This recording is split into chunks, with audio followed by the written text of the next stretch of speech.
Hi guys! Magandang araw! For today's video nga, samahan nyo akong magmukbang ng lansones. Mayroon nga dalang lansones ang aking bayaw.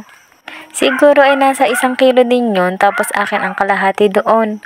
Yung kalahating kilo ngang iyan ay sa akin nga lamang.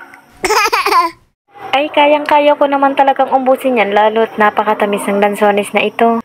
Kung tutuusin nga ay kulang na kulang pa yan sa akin. Kahit nga yan ay 2 kilo ay kulang talaga yan sa akin dahil sobrang tamis baga naman ang lansones na ito. 2 klase nga ata ang lansones na iyan, yung Tagalog at saka yung Davao. Yung Davao ay napakaasim at itong Tagalog ay napakatamis naman. Kakain pa nga ako ng hapunan pero tiyak na hindi na ako makakakain nito. Habang nagbo-voice over nga ako ay dumating ang aking bunso. Hindi ako makakapag-voice over nang iingay na naman ang bata na ito. Kung may naririnig nga kayong bata ay iyon na nga ang Bebe James ko. Lalayo nga muna ako at hindi na naman maiintindihan ang voice over ko. Dahil nga sa bata na iyan na wala nang ginawa kundi ang humuni ng humuni.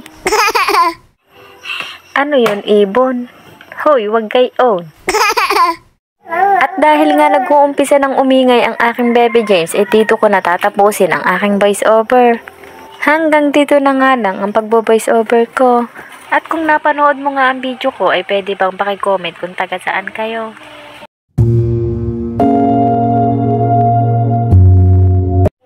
Maraming salamat po sa panonood ng video ko. Hanggang dito na nga lamang po at mag-iisip ulit tayo kinabukasan kung ano ba ang magandang i-content.